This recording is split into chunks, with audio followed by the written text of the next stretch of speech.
Hello, everyone. Today we're going to go through the Wave 3 immigration questions. Now, these were assigned and turned in last week, but I had not posted the answers. And in the email, I'm going to encourage people to be checking these because a lot of people had some things right, but there were a lot of mistakes as well.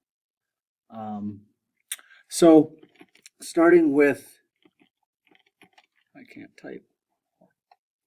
So, starting with question number 1, what new type of boat allowed immigrants to arrive in the United States faster and from farther away and in larger numbers? So the big invention here was steamships. Steamships could cross the ocean in weeks versus months and carry way more people.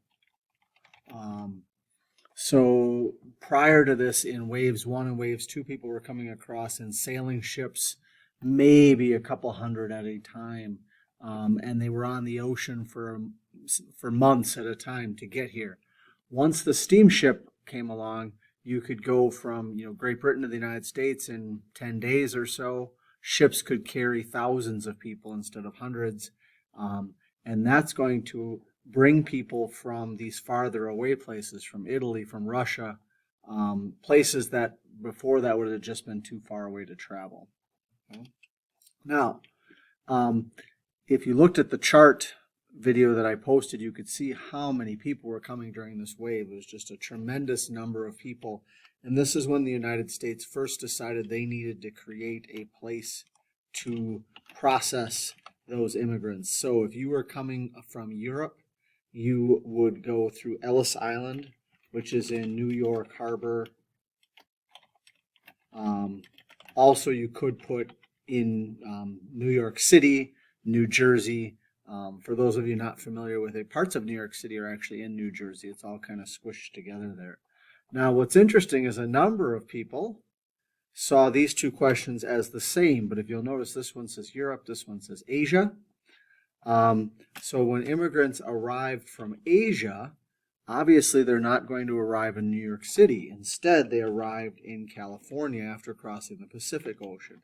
So they created a place called Angel Island, and that was located in San Francisco Harbor, where if you were coming from Asia, you had to go through Angel Island. If you were coming from Europe, you came through Ellis Island.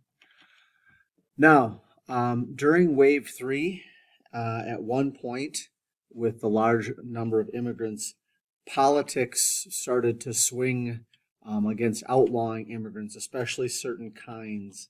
And in 1882, the only time one particular group was completely singled out is we had something called the China Exclusion Act, where Chinese immigration was cut off.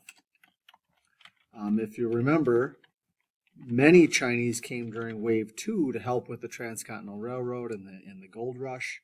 But by the 1880s, there was a law to stop them specifically. A few of you mentioned that later on there was something called the Gentleman's Agreement that cut off Japan as well.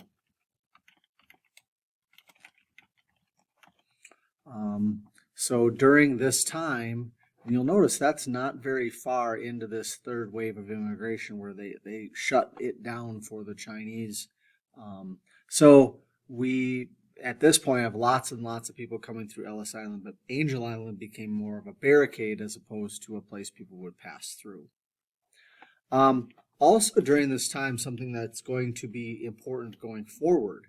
Prior to this time, the border with Mexico, and actually, for those of you familiar with this, Mexico and the United States fought over territory. Many parts of the Southwest were part of Mexico before they were part of the United States. So we didn't have large numbers of people really traveling from Mexico into the United States until right around the year early 1900s, Mexico had a revolution.